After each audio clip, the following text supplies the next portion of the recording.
जय माँ गौरी। आप सभी भक्तों को सादर प्रणाम। सभी भक्तों का दिन मंगलमय हो। माता गौरी की कृपा आप सभी के जीवन पर बनी रहे। भक्तों, आज की इस वीडियो में श्रावण मास के तीसरे मंगलवार के मंगला गौरी व्रत की कथा श्रवण करेंगे। ईश्वर बोले, हे सनत कुमार, अब मैं अति उत्तम भौम व्रत का वर्णन करूंगा, जिसके अनुष्ठान करने मात्र से वैधत्व नहीं होता। विवाह होने के पश्चात 5 वर्षों तक यह व्रत करना चाहिए। इसका नाम मंगला गौरी व्रत है। यह पापों का नाश करने वाला है। विवाह के पश्चात प्रथम श्रावण शुक्ल पक्ष में पहले मंगलवार को यह व्रत आरंभ करना चाहिए। केले के खम्भों से सुशोभित एक पुष्प मंडल बनाना चाहिए और उसे अनेक प्रकार के फलों तथा रेशमी वस्त्रों से सजाना चाहिए। उस मंडप में अपने सामर्थ्य के अनुसार देवी की स्वर्णमयी अथवा धातु की बनी प्रतिमा स्थापित करनी चाहिए। उस प्रतिमा को 16 उपचारों से, 16 दूर्वा दलों से, 16 चावलों से तथा 16 चने की दालों से मंगला गौरी नामक देवी की पूजा करनी चाहिए और 16 बत्तियों से 16 दीपक जलाने चाहिए। दही तथा भात का नैवेद्य भक्ति पूर्वक अर्पित करना चाहिए। देवी के पास ही पत्थर का सील तथा लोढ़ा स्थापित करना चाहिए। 5 वर्ष तक इस प्रकार से करने के पश्चात उद्यापन करना चाहिए। माता को वायन प्रदान करना चाहिए, जिसकी विधि आप सुनिए। अपने सामर्थ्य अनुसार एक पल प्रमाण स्वर्ण की अथवा उसके आधे प्रमाण की अथवा उसके आधे भी प्रमाण की मंगला गौरी की प्रतिमा निर्मित करानी चाहिए। अपनी शक्ति के अनुसार स्वर्ण आदि के बने तंडुल पूरित पात्र पर वस्त्र तथा रमणीय कंचू की ओढ़नी रखकर उन दोनों के ऊपर देवी की प्रतिमा स्थापित करना चाहिए। पास में चांदी से निर्मित सिल तथा लोढ़ा रखकर माता को वायन प्रदान करना चाहिए। इसके बाद 16 सुवासिनियों को प्रयत्न पूर्वक भोजन कराना चाहिए। हे विप्र, इस विधि से व्रत करने पर 7 जन्मों तक सौभाग्य बना रहता है और पुत्र पौत्रादि के साथ संपदा विद्यमान रहती है। सनत कुमार बोले, सर्वप्रथम इस व्रत को किसने किया था? किसको इसका फल प्राप्त हुआ? हे शंभो, जिस तरह से मुझे इसके प्रति निष्ठा हो जाए, कृपया करके वैसे ही बताइए। ईश्वर बोले, हे सनत कुमार, पूर्व काल में कुरु देश में श्रुतकीर्ति नामक एक विद्वान कीर्तिशाली शत्रुओं का नाश करने वाला 64 कलाओं का ज्ञाता तथा धनुर्विद्या में कुशल राजा हुआ था। पुत्र के अतिरिक्त अन्य सभी शुभ चीजें उस राजा के पास थीं। अतः वह राजा संतान के विषय में अत्यंत चिंतित हुआ और जब ध्यान पूर्वक देवी की आराधना करने लगा, तब उसकी कठोर तपस्या से देवी प्रसन्न हो गईं और उसे यह वचन बोली, हे सुव्रत, वर मांगो। श्रुति कीर्ति बोला, हे देवी, यदि आप मुझ पर प्रसन्न हैं, तो मुझे सुंदर पुत्र दीजिए। हे देवी, आपकी कृपा से अन्य किसी भी वस्तु का अभाव नहीं है। यह वचन सुनकर पवित्र मुस्कान वाली देवी ने कहा, हे राजन, तुमने अत्यंत दुर्लभ वर मांगा है, फिर भी कृपावश मैं तुम्हें अवश्य ही दूंगी। हे राजेंद्र, सुनिए, यदि परम गुणी पुत्र चाहते हो तो वह केवल 16 वर्ष तक जीवित रहेगा। यदि रूप तथा विद्या से विहीन पुत्र चाहते हो तो वह दीर्घ जीवी होगा।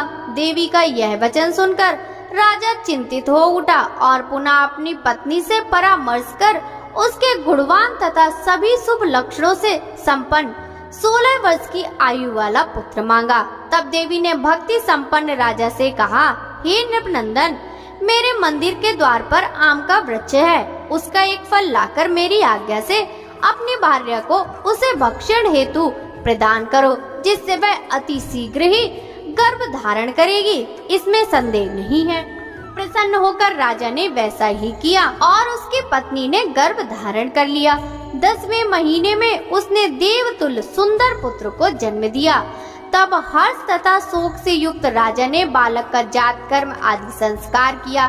शिव का स्मरण करते हुए उसका नाम चिरायु रखा। इसके बाद पुत्र के 16 वर्ष के होने पर पत्नी सहित राजा चिंता में पड़ गए। वे विचार करने लगे कि यह पुत्र बड़े कष्ट से प्राप्त हुआ है और मैं इसकी दुखद मृत्यु अपने सामने ही कैसे देख सकूंगा। ऐसा विचार कर राजा के पुत्र को उसके मामा के साथ काशी भेज दिया। प्रस्थान के समय राजा की पत्नी ने अपने भाई से कहा कि कार्तिक का वेश धारण करके मेरे पुत्र को काशी ले जाइए। मैंने भगवान मृत्युंजय से पूर्व में पुत्र के लिए प्रार्थना की थी और कहा था कि हे विश्वेश, आप जगतपति की यात्रा के लिए मैं उस पुत्र को अवश्य भेजूंगी। अतः आप मेरे पुत्र को आज ही ले जाइए और सावधानी पूर्वक इसकी रक्षा कीजिएगा। अपनी बहन की यह बात सुनकर भांजे के साथ वह चल पड़ा। कई दिनों तक चलते चलते वह आनंद नामक नगर में पहुंचा। वहां सभी प्रकार की समृद्धियों से संपन्न वीरसेन नामक एक राजा रहता था। उस राजा की सर्वलक्षण संपन्न युवा अवस्था प्राप्त मनोहर तथा रूप लावण्यमयी मंगला गौरी नामक कन्या थी। सभी उपमानों को तुच्छ करके सौंदर्य अभिवृद्धि को प्राप्त वह कन्या किसी समय सखियों के साथ नगर के उपवन में क्रीड़ा करने के लिए गई हुई थी। उसी समय वह चिरायु तथा उसका मामा वे दोनों भी वहां पहुंच गए। उस कन्या को देखते ही लालसा से वहीं विश्राम करने लगे। इसी बीच विनोद पूर्वक क्रीड़ा करती हुई उन कन्याओं में किसी एक ने कुपित होकर राजकुमारी को रांडा यह कुवचन कह दिया। तब उस समय अशुभ वचन को सुनकर राजकुमारी ने कहा, तुम अनुचित बात क्यों बोल रही हो? मेरे कुल में तो इस प्रकार की कोई नहीं है। मंगला गौरी की कृपा से तथा उनके व्रत के प्रभाव से विवाह के समय जिसके सर पर मेरे हाथ से अक्षत पड़ेंगे, हे सखी, वह यदि अल्प आयु वाला होगा तो वह भी चिरंजीवी हो जाएगा। इसके बाद वह सभी कन्याएं अपने अपने घर चली गईं। उसी दिन राजकुमारी का विवाह था। बाहिक देश के दृढ़धर्मा नामक राजा के सुकेतु नामक वाले पुत्र के साथ उसका विवाह निश्चित किया गया था। वह सुकेतु विद्याहीन, कुरूप तथा बहरा था। तब सुकेतु के साथ आए हुए उन लोगों ने विचार किया कि इस समय कोई दूसरा श्रेष्ठ वर ले आना चाहिए और विवाह संपन्न हो जाने के बाद वहां सुकेतु पहुंच जाए। उन लोगों ने चिरायु के मामा के पास जाकर याचना की कि आप इस बालक को हमें दे दीजिए, जिससे हमारा कार्य सिद्ध हो जाए। इस पृथ्वी पर परोपकार के समान दूसरा कोई धर्म नहीं है।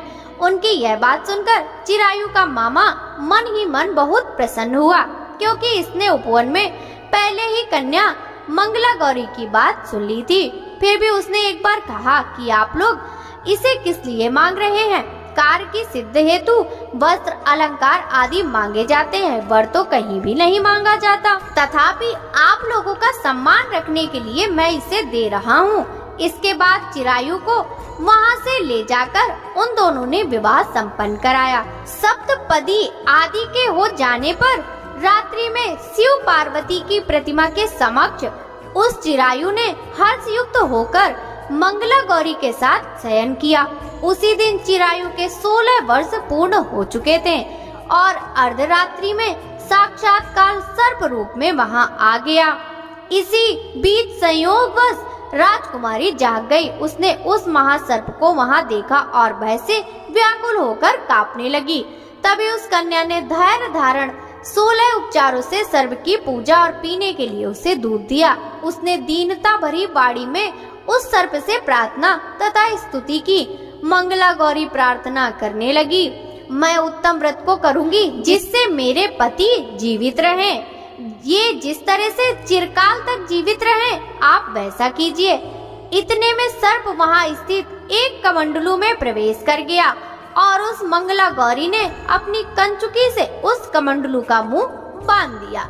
इसी बीच उसका पति अंगड़ाई लेकर जाग गया और अपनी पत्नी से बोला, हे प्रिय, मुझे भूख लगी है। तब वह अपनी माता के पास जाकर खीर, लड्डू आदि ले आई और उसके द्वारा दिए भोज्य पदार्थ को उसने प्रसन्न मन होकर खाया। भोजन के पश्चात हाथ धोते समय उसके हाथ से अंगूठी गिर पड़ी। तांबुल खाकर वह पुनः सो गया। इसके बाद मंगला गौरी कमंडलू को फेंकने के लिए जाने लगी। विधि की कैसी गति है कि उस कमंडलू में से बाहर की ओर जगमग करती हुई हार कांति को देखकर वह आश्चर्यचकित हो गई। घट में स्थित उस हार को उसने अपने कंठ में धारण कर लिया। इसके बाद कुछ रात शेष रहते ही चिरायु का मामा उसे आकर ले गया। इसके बाद वर पक्ष के लोग सुकेतु को वहां ले आए। उसे देख मंगला गौरी ने कहा कि यह मेरा पति नहीं है। तब उन सभी ने उससे कहा, हे सुबे, तुम यह क्या बोल रही हो? यहाँ तुम्हारा कोई परिचायक हो तो उसे हम लोगों को बताओ। मंगला गौरी बोली, जिसने रात्रि में 9 रत्नों से बनी अंगूठी दी है, उसकी अंगुली में इसे डालकर परिचायक निशानी देख ले। मेरे पति ने रात्रि में मुझे जो हार दिया था, उसके रत्नों का समुदाय कैसा है, इस बात को यह बताए।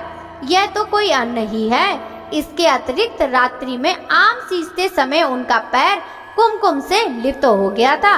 वह मेरी जांघ पर अब भी विद्यमान है। आप लोग उसे शीघ्र ही देख ले। साथ ही रात में परस्पर भाषण तथा भोजन आदि जो कुछ किया गया था, उसे भी यह बता दे, तब यह निश्चय ही मेरा पति है। इस प्रकार उसका वचन सुनकर सभी ठीक है कहने लगे। किंतु जब एक भी बात ना मिली, तब सभी ने सुकेतु को उसका पति होने से निषिद्ध कर दिया और वर पक्ष वाले जिस तरह से आए थे उसी तरह से चले गए।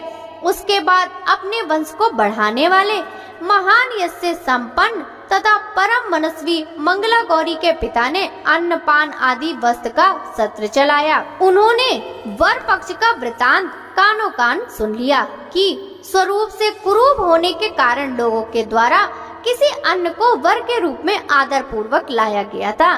तब उन्होंने अपनी कन्या को पर्दे के भीतर बैठा दिया।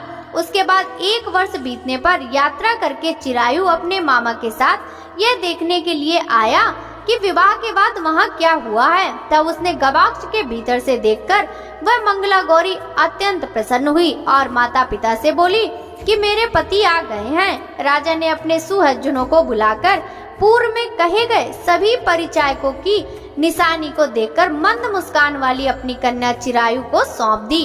राजा ने शिष्ट जनों को साथ लेकर विवाह का उत्सव कराया। इसके बाद राजा वीरसेन ने वस्त्र, आभूषण आदि, सोना, घोड़े, रथ और अन्य बहुत सी सामग्रियां देकर उन्हें विदा किया।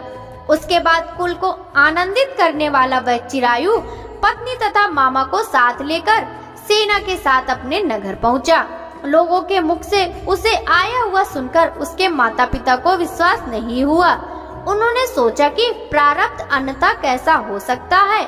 इतने में वह अपने माता पिता के पास आ गया और स्नेह से परिपूर्ण वह चिरायु भक्ति पूर्वक उनके चरणों में गिर पड़ा।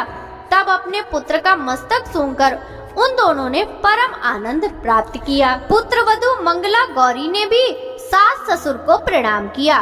तब सास ने उसे अपनी गोदी में बिठाकर सारा वृतांत शीघ्रता पूर्वक पूछने लगी।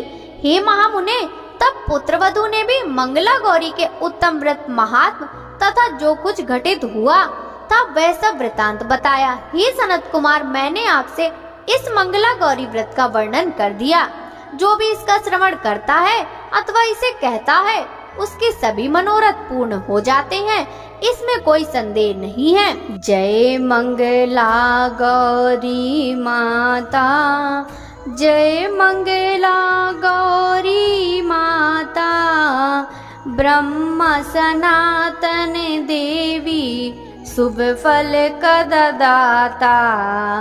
जय मंगला गौरी माता, मैया जय मंगला गौरी माता। अरिकुल पद्म निवासिनी जय सेवक त्राता, जग जीवन जगदम्बा हरिहर गुण गाता।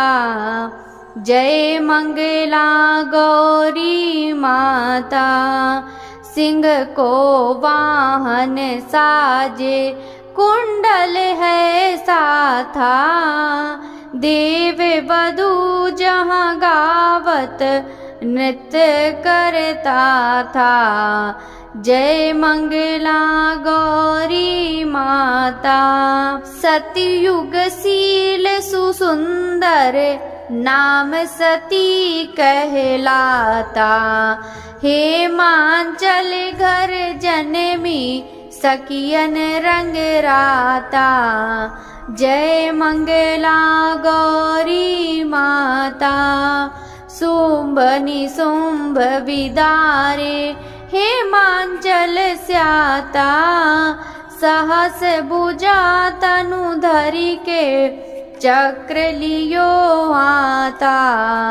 जय मंगला गौरी माता, सृष्टि रूप तू ही जननी, शिव संग रंग राता। नंदी भृंगी बीन लाई सारा मध्य माता। जय मंगला गौरी माता, देवन अरज करत हम चित को लावता। गावत दे दे ताली, मन में रंग राता। जय मंगला गौरी माता, मंगला गौरी माता की आरती जो कोई गाता, सदा सुख संपत्ति पाता। ओम जय मंगला गौरी माता, जय मंगला गौरी माता।